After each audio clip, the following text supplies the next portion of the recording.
Buenos días, ¿cómo estás? Buenos días, ¿cómo están? Muy bien, muy bien.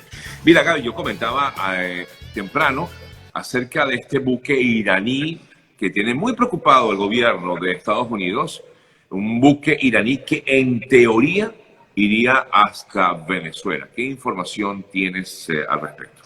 Bueno, ya tiene varios días navegando y parece que el rumbo certero es Venezuela.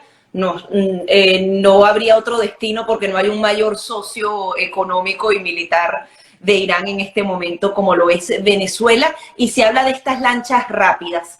Se habla de que hay 7 lanchas rápidas. En un principio podríamos decir que son unas lanchas deportivas que van a estar por allí, no podrían amenazar a grandes barcos militares, pero son especializadas justamente en acosar a embarcaciones de guerra. Ha pasado en el Golfo Pérsico, incluso se ha pronunciado en un momento el expresidente de Estados Unidos, Donald Trump, porque estas embarcaciones justamente rodean a las más grandes y de alguna manera acosan a estas embarcaciones militares, y esto ha venido sucediendo en el tiempo. Son embarcaciones que tienen misiles de guerra dentro. Además estamos hablando O de sea, no se trata de un carguero, de un tanquero, no. es un tanquero petrolero que Ajá, transformaron en un avión de guerra que justamente usa la Guardia Revolucionaria iraní en varias partes del mundo. ok, Es tan grande este carguero que puede cargar hasta 7 helicópteros de guerra, imagínate tú. En ok, este caso no lleva helicópteros, sino lleva lanchas rápidas, que ok. adicionalmente también son lanchas rápidas que tienen misiles, son lanchas de guerra y que justamente se dedican a acosar a embarcaciones más grandes en varias partes del mundo. Estamos frente a una situación muy delicada porque ya hay varios reportes en donde dicen que China también está trayendo equipamiento militar a Venezuela. Irán ya lo ha venido haciendo en el pasado, lo decía el almirante del Comando Sur, Craig Fowler, de que cada vez crece más la cooperación entre Venezuela e Irán, es decir, están equipándose para la guerra, tienen personal para manejar este tipo de embarcaciones y este tipo de armamento, o solamente, bueno, se están apeltrechando para qué. Es una situación bien delicada. El senador Rick Scott decía que, bueno, que Estados Unidos tenía que ser más fuerte en pronunciarse con respecto a esto. Nos imaginamos que Estados Unidos está justamente esperando que se sepa el destino final de estas embarcaciones, pero están en suelo americano. Y eso es preocupante. Entonces, no sabemos además qué tipo de intenciones tienen. Hay varios analistas que dicen que siempre Irán, Venezuela van a tratar de escalar justamente los Sí. conflictos que ahorita se están en apure, pero que esto escale, que Colombia entre en este juego y sería muy peligroso. Y no sé si Venezuela también tiene la capacidad de responder a un Estados Unidos, si Estados Unidos en realidad toma algún tipo de Pero acción con no, respecto. no sé, Gaby. Bueno, la verdad es que sería como muy descabellado y hacer de, no sé, supuestos, comentar cosas que quizás son muy hipotéticas. La Sí, verdad es que, totalmente. no, o sea, yo creo que habría que esperar a ver qué ocurre Claro, lo que no realmente. sé es si tú Ajá, tienes una crisis tan grande sí. económica, ¿por qué estás comprando armamento en este momento cuando no te sobra el dinero? Esa es la gran pregunta que me hago. Obviamente hay miles de hipótesis y no las vamos a poder descifrar en este momento, pero ¿por qué? ¿Para qué?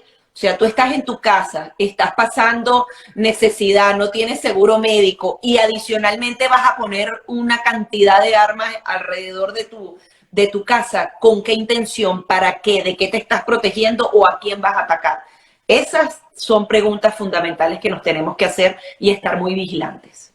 Hablando por supuesto, que es el tema que siempre tocamos, Gaby, el Departamento de Estado, el gobierno digo el Departamento de Estado porque quería pues hablar un poco acerca de la posición que tiene el Ministerio de Exteriores, pues, la Cancillería estadounidense, con respecto a lo que son las futuras elecciones del próximo domingo en Perú y lo que está pasando también en México, donde incluso veía en el día de ayer que hay algunos candidatos que se están lanzando solos porque, digo, en México, porque han sido sus rivales amenazados en medio de esta crisis política que hay en México. donde incluso hay localidades en las cuales hay un solo candidato, repito, por ejemplo, del propio partido de gobierno. Pero, a ver, ¿qué posición tiene el Departamento de Estado con respecto a estos procesos electorales, donde en el caso de Perú, pues la izquierda tiene una gran opción de alzarse con este proceso? Si bien siempre el Departamento de Estado no se adelanta a los resultados, ni tampoco hace ningún tipo de recomendación. Es decir, no vas a oír al Departamento de Estado decir estoy a favor de Keiko Fujimori porque es de la derecha y tenga cuidado con Pedro Castillo.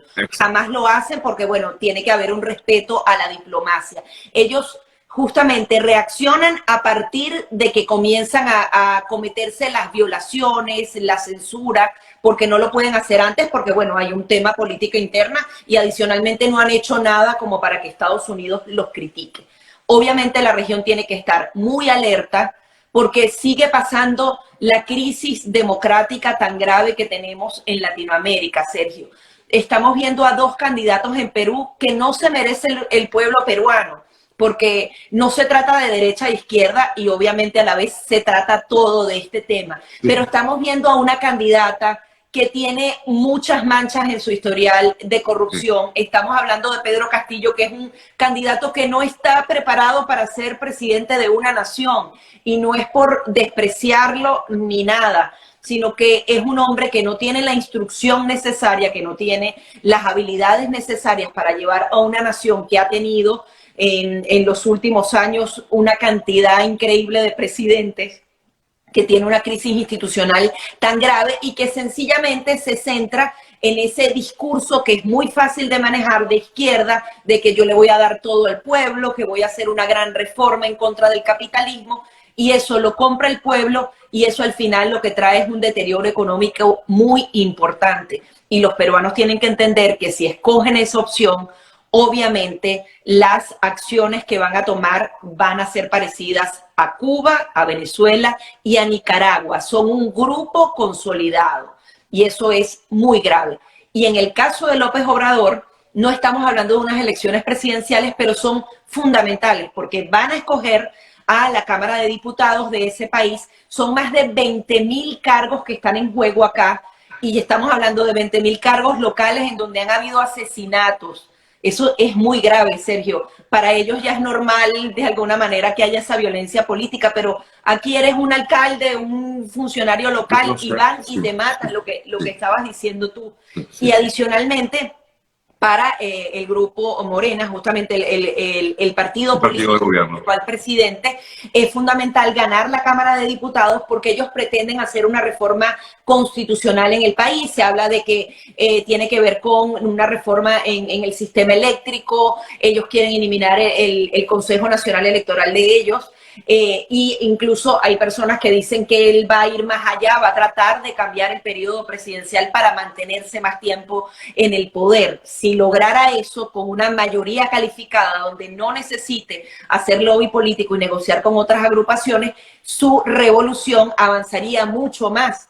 Pero esa revolución, como sucede en todos los países populistas, es una revolución de cartón. Y no lo digo yo, por ejemplo, veíamos el editorial que hacía The Economist, el diario británico, en donde decía que justamente López Obrador era un falso mesías porque tiene una cantidad de promesas que no le ha cumplido al pueblo mexicano, actúa como un dictador en muchas de las órdenes que da prácticamente a diario. Es el estilo exactamente igual a Hugo Chávez, en donde insulta, donde divide al país, y eso obviamente no trae prosperidad. Así que Perú y México se las están jugando este domingo. Ojalá o escojan la mejor opción. Y Nicaragua, hay que agregarlo. Y Nicaragua, lo de Nicaragua es realmente, además que aquí ni las formas las guardan.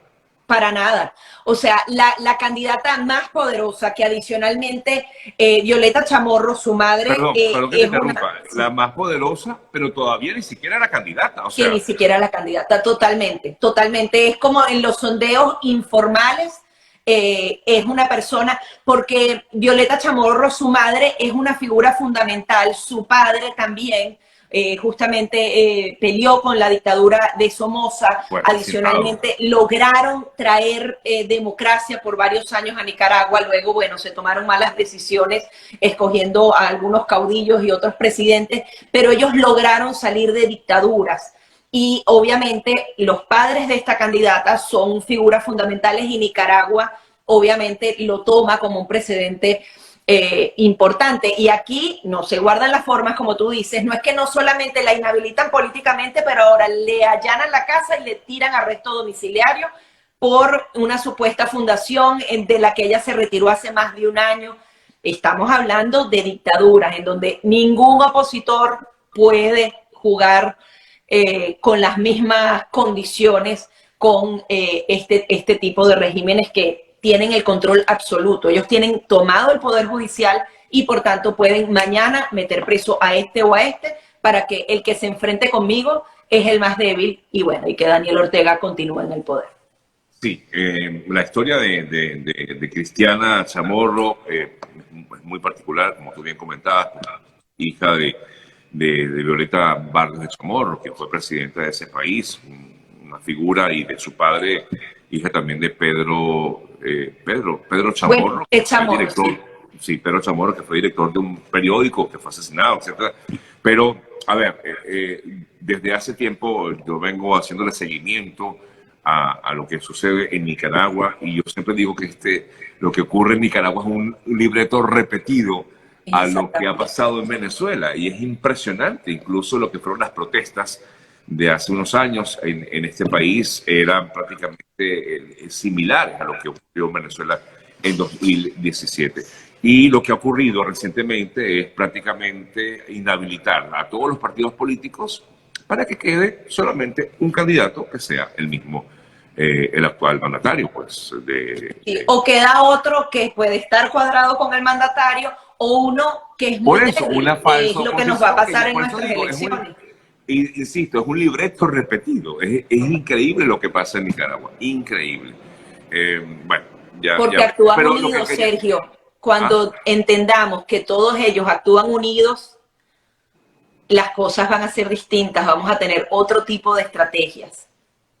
Sí, y justamente el Blinken, por eso te preguntaba acerca de la situación o la posición del gobierno estadounidense, hablaba hoy o ayer, pues sí, publicado hoy, del caso también nicaragüense, donde asegura que no hay elecciones libres o consideran que no hay elecciones libres. Pero hasta allí todo queda en ese comentario o Sí, esa declaración pública, y hasta allí, ¿no? Sé que no pueden meterse directamente, pero hasta allí queda. Y los organismos internacionales también hacen poco o nada, como la OEA, por ejemplo.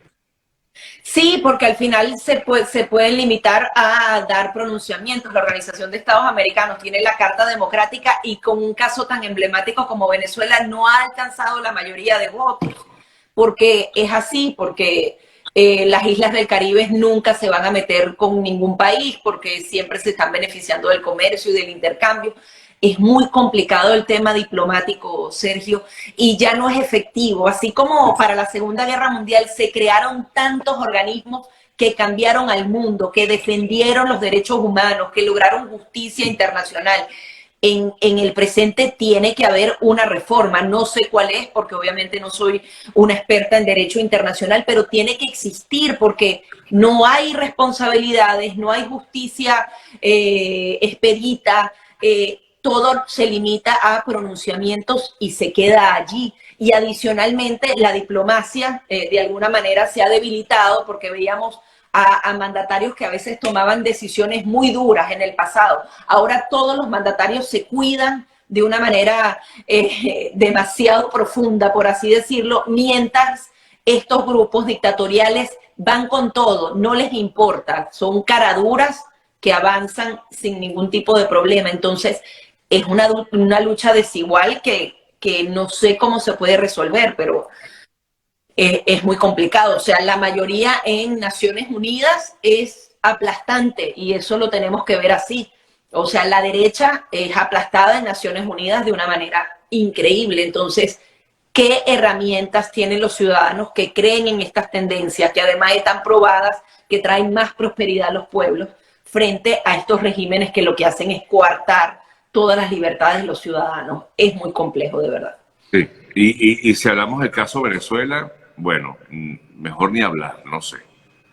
Gaby, creo que el tema Venezuela ahí a nivel internacional, no sé, últimamente ya de verdad que uno ni siquiera hay asombro, ¿no? No sé si te pasa eso que yo siento, Gaby, con respecto al tema Y Venezuela. bueno, porque nos llenamos de desesperanza, Sergio, y somos humanos. Yo creo que Sí, sí. y entonces dicen, ay, pronto va a haber otro pronunciamiento internacional, y por otro lado entonces hacen artículos en donde dicen cómo le han venido retirando el apoyo a Juan Guaidó, que al final no es que, o sea, retirárselo no necesariamente es que apoyen al régimen de Nicolás Maduro, pero todo se suavizó. Vamos a un diálogo que no sabemos cómo va a ser, Maduro quiere que sea frente a las cámaras, justamente para hacer un show Oye, mediático. qué bueno que comentas eso, porque efectivamente ahora hablan de que pudiera ser un show televisivo este diálogo. No Totalmente. sé si es, no sé. Yo, Es el pedimento que tiene Nicolás Maduro. Lo mejor, y a los venezolanos nos costaría mucho que fuera así, pero creo que es lo mejor porque cualquier proceso de negociación tiene que llevarse gran parte en secreto.